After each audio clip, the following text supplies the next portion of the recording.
자, 미국 신규 실업상 청구 건수 18만 7천 건. 아, 고용지표 아직도 좋죠. 너무나도 좋습니다. 16개월 만에 최저치. 고용지표가 너무나도 좋게 나오고 있고 빠질 생각을 안 합니다. 최저 수준. 그래서 지금 16개월 만에 최저 수준으로 떨어졌다는 겁니다. 실업자 수가. 그 뜻은 무슨 뜻이다? 구인 배율이 높다. 고용지표가 높고 고용지표가 높으면 어떻다? 우리 오늘 본의 아니게 먼저 두 번째 거 배웠죠. 물가도 크게 떨어지지 않겠구나. 고용지표가 좋게 잘 나왔다는 건, 야, 물가 이거 떨어지기 힘들겠구나. 그 중에 렌트비도 크게 떨어지지 않겠구나. 이렇게 보시면 됩니다. 자, 미국 소매 판매 예상치 상해, 금리 인하 기대감 조정 요인. 자, 소매 판매 지표가 발표가 됐는데, 월가 예상치가 0.3%. 자, 다시 한번 볼게요. 월가 예상치가 0.4%. 11월 달에 0.3% 증가였고 월가 예상 0.4% 이번에. 왜냐면 이제 12월 달에 뭐가 있었냐면 크리스마스, 박싱데이, 연말 소비 시즌 데이였죠. 그래서 월가 예상치가 0.4인데 이번에 발표된 게 0.6. 생각보다 더 좋게 나왔다는 겁니다. 그래서 12월 달에도 미국인들 소비는 끊이지 않았다. 굉장히 좋았다. 소매 판매 증감률 비교, MOM 기준. 자, 이렇게 보시면은 2022년도 11월이니까 파란 색깔 보는 게 낫겠구나. 자, 다 올랐죠. 온라인, 의복, 대형 매장, 자동차, 건자재, 식료품, 외식. 유일하게 떨어진 건 주유소, 기름값, 의약. 요거 제외하고 나머지는 다 올랐어요. 너무 좋다는 겁니다. 소비가. 12월 달에도 여전히 좋았다. 미국인들. 그래서 금리 인하는 물 건너 갔다. 3월 달에 금리 인하 택도 없다. 그렇게 말씀을 드릴게요. 자, 미국 대출 수요 10% 증가, 모기지 금리 하락 영향. 자, 지금 보시면 모기지 금리가 아까 우리 10년물 국채 금리와 연동이 되어 있다 말씀을 드렸죠. 그렇기 때문에 부동산 담보대출 금리가 떨어졌어. 그럼 당연히 대출 받아가지고 집 사거나 집 짓는 분들이 늘어나겠죠. 대출은 수요가 10% 증가했다고 합니다. 모기지 금리가. 자, 그러면 주택 지수 한번 봐야겠죠. 근데 신규 주택 착공 그 건수는 전월 대비 4.3% 떨어졌어. 정반대로 가는 겁니다. 예상치는 상회했지만. 그러니까 지금 미국의 주택 시장이 정반대로 가고 있어요. 좋지만은 않다. 그리고 주택 시장 가격, 렌트비나 이런 그 주택 가격들이 크게 떨어지지 않는다. 금리가 떨어지면 수요가 잠깐 오르니까 가격이 살짝 반등은 하겠지만 오히려 더 가격이 계속해서 올라가. 조정이라던가 이런 좀 안정적으로 이렇게 가야 되는데 그게 없이 가격이 계속 올라가. 주택도 그렇고 아파트도 그렇고. 그래서 미국의 지금 주택 시장, 부동산 시장도 좋지 않다. 좋지 않다. 보시면 되고.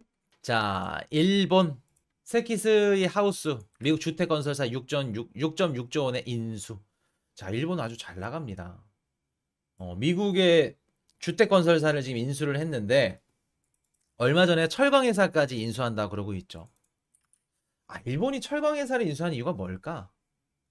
일본이 군수품을 찍으려고 하나? 탱크를 찍으려고 하는 건가? 일본이? 지금 일본이 논한 게 뭐냐면 일본 기업들, 국민들 얘네들이 가장 많이 갖고 있는 게 현금입니다. 그동안 일본은 죽어 있었죠. 잃어버렸죠. 그렇기 때문에 다 집안에 있는 금고나 은행 예금이라던가 현찰로 갖고 있었어.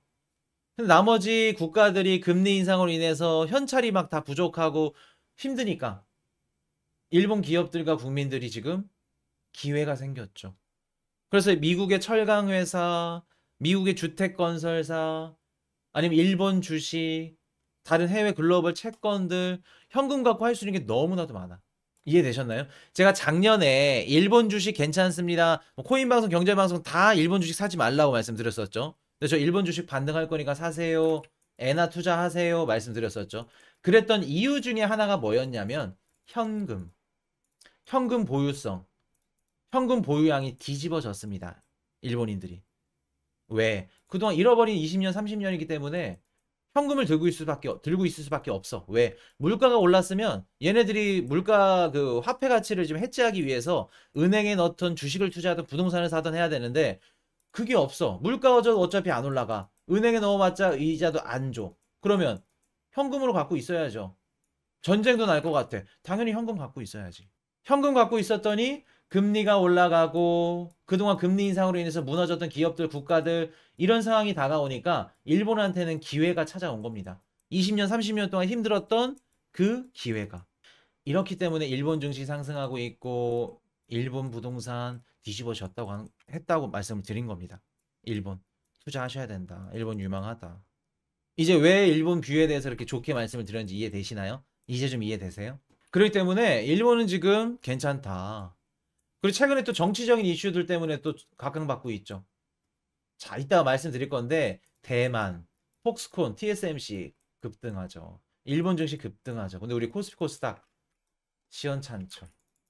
어떻게 보면은 지금 한국 증시에서 빠져나간 자금들이 일본, 대만, 우리 2023년도에 홍콩, 상하이 여기서 빠져나간 자금들이 어디로 갔다? 미국, 유럽, 한국, 미국계 이런 그 증시로 다 빠져나갔죠.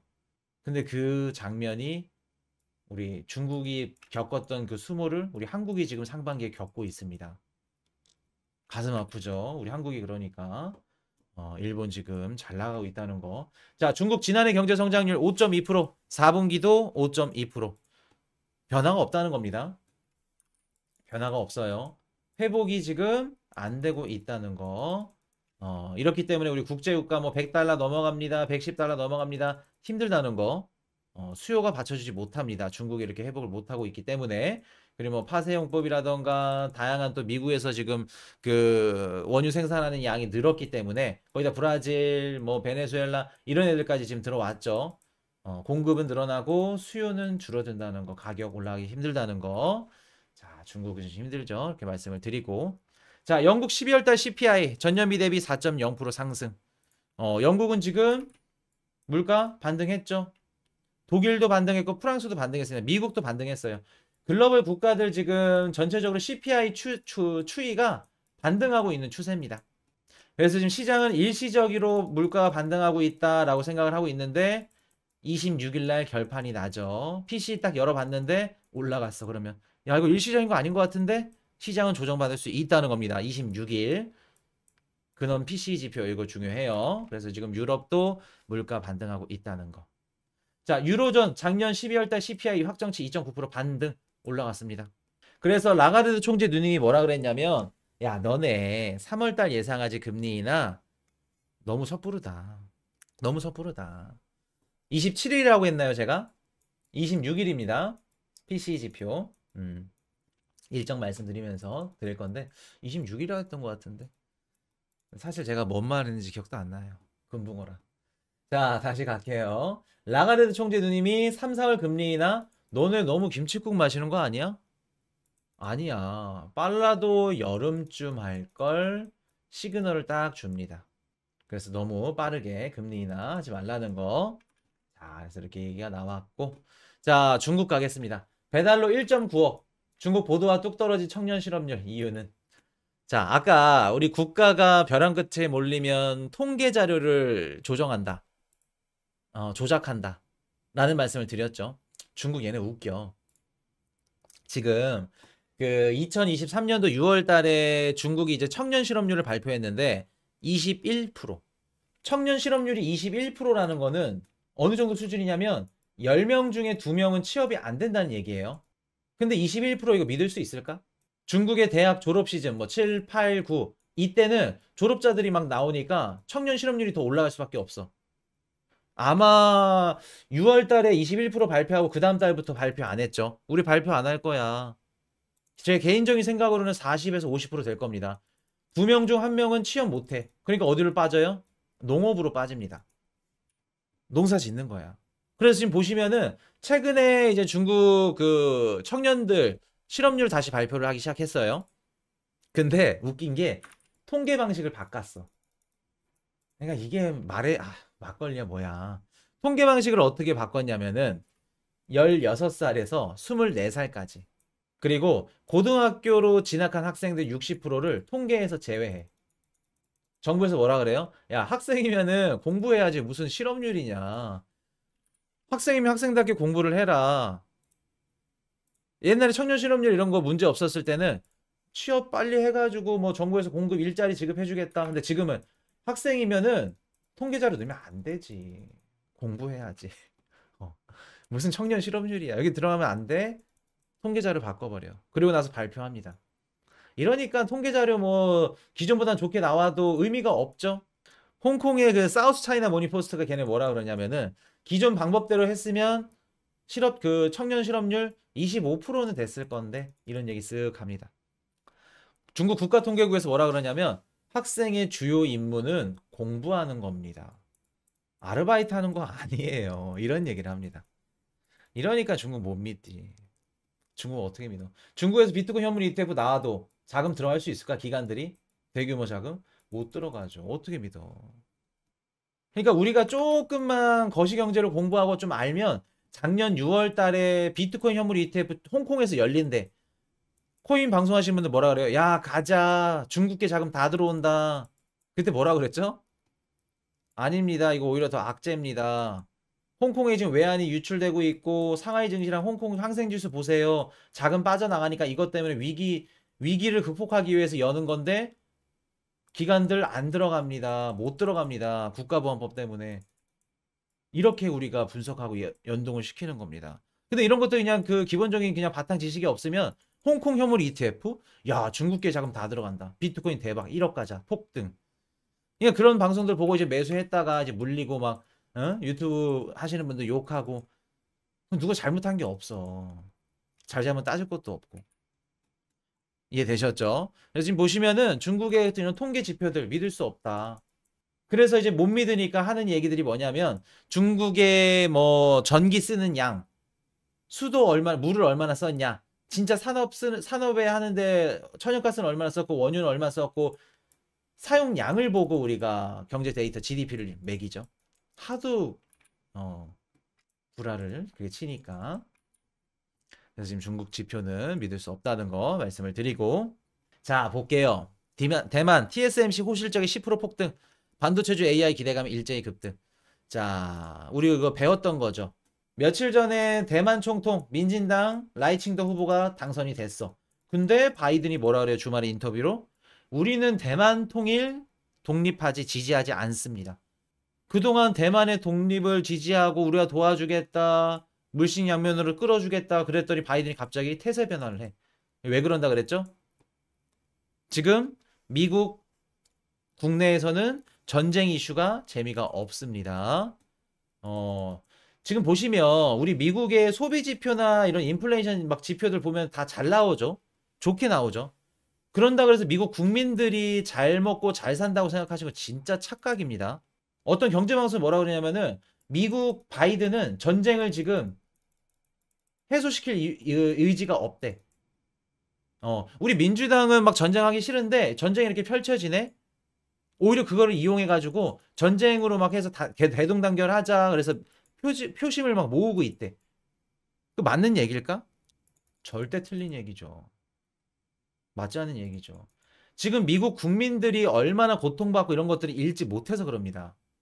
왜? 미국의 경제 지표들이 잘 나오고 소매도 하고 소비도 잘 나오니까 다 잘하는 줄 알아. 아니죠. 중하위권의 미국 국민들은 지금 어떻다? 소비 힘들어요. 힘듭니다. 미국 바이든의 그 경제가 어떠나 경제 정책이 어때요? 투표하면 50% 그 이상이 안 좋습니다. 왜 그럴까? 물가 아직도 여전히 높아. 물가가 높기 때문에 잘 사는 분들은 물가가 높아도 실질 임금이 높기 때문에 괜찮아 버틸만해. 근데 중하위권층들은 지금 굶어 죽기 일보 직전에 힘들어. 편차가 굉장히 심하다는 겁니다. 그럼 미국 국민들은 지금 살림살이가 나아졌다 좋다? 절대 아니에요. 이런 상황에서 뉴스를 틀었더니 미국 정부는 우크라이나한테 지원해줘, 이스라엘 지원해줘. 야, 우리 지금 먹고 살기 힘들어 찢어 죽을 것 같아. 대규모 막 시위하고 난리 났는데 전쟁이 일어나면은 표심이 올라간다? 잘못 분석하고 있죠. 자, 바이든이 대놓고 우리 대만 독립 지지 안 해. 무슨 뜻이냐면 지금 당장 중국과 대립하기 힘들어. 러시아가 우크라이나 최근에 쳤지. 이스라엘 중동 홍해 전쟁 막 해가지고 지금 영국군 합류하고 EU군까지 합류했습니다. 중동 전쟁 확전됐죠. 러우 전쟁 그러고 있지. 여기다 중국 대만까지 터져. 대선 이거 안 됩니다. 대통령 안 돼요. 그러니까 난 중국이랑 당장 지금 싸울 그거 없어. 괜히 일 벌리지 마. 표면적으로 얘기해놓고 월가 애들이 어떻게 해요? 대만, TSMC, 폭스콘 주식 폭등할 거다, 상승할 거다. 보고서 딱 발행해주죠. 발행해주죠. 그랬더니 어떻게 돼요? 대만, TSMC 증시 바로 반응하죠. 10% 폭등. 이해되셨나요? 지금 어떤 식으로 돌아가는지? 10% 폭등 딱 가는 겁니다. 물론 반도체주 AI 기대감에 이렇게 했다고 하겠죠. 근데 월가에서 JP모건이나 골드만삭스 얘네들이 어떤 보고서를 내는지 한번 보세요. 대만 TSMC 괜찮다. 사전에 다 얘기되고 가는 거죠. 한 가지 예를 들면 아르헨티나도 대통령 바뀌고 나서 어떻게 됐죠? 고정환율제에서 변동환율제 변동했죠. 페소화 가치를 낮췄습니다. 보답으로 뭐가 들어갔다? 골드만삭스 아르헨티나 국채 매수. 아르헨티나 국채 가격 올라가고 그리고 증시 우상향 찍죠. 최고점 갱신합니다. 이런 식으로 기브앤테이크 가는 거예요 지금. 그래서 대만 근데 참 일본 나홀로 랠리 일본 증시 대만 일본 너무 좋아. 근데 여기서 제일 피해자 한국 여기다 또 뭐까지 터져요? 북한이랑 한국 전쟁 난다. 이러니까 어떻게 돼? 한국의 원화 환율이 올라가죠. 한국 증시에서 자금이 빠져나가죠. 걸로 어디로 간다? 대만, 일본 가는 겁니다. 최근에 원달러 환율이 튀면서 국내 주식 투자하시는 분들만 울상이죠. 코스피 코스닥 어쩔 수 없어요. 미국의 어떻게 보면 좀 정치적인 이런 스탠스가 한국 시장도 지금 더욱더 안 좋게 만드는 겁니다. 우리 이미 알고 계셨죠? 2024년도 올해 경제 위에 뭐가 있다? 정치 있다. 그러면 미국이 지금 정치질을 어떻게 하고 있다? 대만 총통 딱 당선되고 나서 오케이 고생했어 증시 상승. 일본 오케이 그동안 우리 잘해줬지. 우리랑 입 잘 맞추고 합의 좋았지. 오케이 너는 일본 증시 상승. 한국 어쩔 수 없죠. 희생양이죠. 그리고 만약에 대만에서 민진당이 아니라 국민당이 됐다. 그러면 우리 삼성의 뭐 SK라던가 삼성 반도체 실적이 조금 더 좋을 수 있겠죠. 근데 친미권 얘네들 라이칭터 되고 나서 한국이 조금 더 이렇게 수그러들었다. 이런 부분들까지. 자, 22 당국자들 과도한 금리 인하 낚아놓은 경계. 아까 우리 라가르 총재 누님 말씀드렸던 거. 자, 일정 한번 짚어드릴게요. 일정 한번 짚어드리겠습니다. 자, 미국 국내 총생산 GDP 25일 날 발표되고 16일 19일 오케이. GDP가 일단은 이거 좀 좋게 나올 수도 있을 것 같아요. 4.9는 못 넘을 것 같은데 4%대 나올 가능성도 존재합니다. 그래서 한 3, 4%대. 그래서 이것도 생각보다 좋게 나오면 시장이 나쁘지 않다. 물론 이제 금리 인하가 안 될 것 같아. 그래서 이제 키포인트가 금리 인하로 맞춰지면은 조금 빠질 수는 있겠지만 3, 4% 오히려 좋게 받아들일 가능성 그렇게 보여지고 신규 주택 판매 26일 날 발표되고 자 아까 말씀드렸던 PCE 지표 이거 중요하다고 말씀드렸죠. 단기적으로 시장이 물가가 지금 일시적인 반등인지 아니면 진짜 반등인지 어떻게 보면 좀 구분해 줄 수 있는 구분선이 구분 경계점이 26일 날 PCE 10시 반 이거 중요합니다. FOMC 중요하지 않습니다. 3월 달에 되는 게 중요하다는 거. 그리고 2월 1일 유로 CPI 그리고 비농업 고용지수 실업률까지 이렇게 되면 2월 초까지는 없습니다. 자, 좀 중요한 것들 한번 말씀드릴까? 신규 실업상 청구 건수 말씀드렸고 20년물 국채 경매 한번 말씀드릴게요. 엊그저께 미국 재무부에서 20년물 미국 국채 경매 입찰 경매가 있었습니다. 그래서 한 200억 달러 정도 되는데 결과 어땠을까? 좋지 않았어요. 이제부터 시작됩니다. 좋지 않았고 발행금리가 당연히 높게 발행이 됐겠죠. 응찰률도 안 좋았고 그리고 한 가지 우리가 좀 체크하고 넘어가야 되는 게 재무부가 이번에 20년물 국채 경매를 이전보다 200억 달러 양을 줄여서 발행을 했습니다. 200억 달러 줄여서 발행했다는 건 무슨 뜻일까? 자, 우리 프라임 브로커라고 배웠죠. 프라임 브로커. 미국 재무부와 서로 계약을 해놓고 야 우리 국채 사줘. 미리 일정 부분 미국 재무부의 국채를 사주는 기관들 얘네들 프라임 브로커라고 합니다.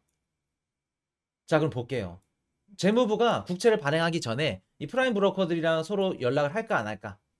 야 우리가 이번 달에 400억 달러를 발행할 건데 너네 어느 정도 여유가 되냐? 혹시나 만약에 안 되면 프라임 브로커랑 서로 얘기를 하겠죠. 근데 우리 좀 힘들 것 같아요. 옐런 누님 좀 이번 달 먹고 살기가 좀 힘들어서. 그래? 그럼 우리 400억 달러 발행을 하려고 했는데 이번에 조금 줄여서 200억 달러만 해야겠다. 그렇게 가시죠. 또 20년물 국채 경매는 이거 장기물이라서 인기가 별로 없잖아요. 혹시나 발행했는데 이거 발행금리 높아져가지고 시장 충격받아서 시장금리 올라가면 어떡해요? 오케이. 알았습니다. 200억 달러 줄여서 할게요. 이해되셨나요? 자신이 없었던 겁니다. 재무부. 줄여서 발행했다는 건 200억 달러나.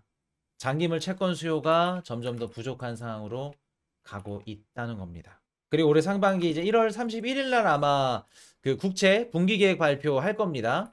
앞으로 2월달, 3월달, 4월달 우리 국채 얼마나 찍을 거고요.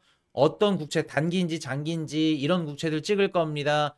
발표를 1월 31일 날 아마 할 거예요. 1월 말일 날. 그것까지 앞두고 있으니까 당연히 지금 채권 시장에는 수급 불안정 문제 또 터질 것 같은데 작년 7, 8, 9 국채금리 막 10년물 국채금리 5% 올라갔을 때처럼 걱정을 지금 하고 있다는 거. 그래서 지금 어떻게 보면 지금 국채 이런 문제들도 우리가 유심히 보셔야 됩니다. Hey, I got a confession. Been losing all momentum. Just because it's easy, that don't make it better. I wanna dig my hands deep down in the dirt. Take a walk along the street if I'm feeling dessert. All of this convenience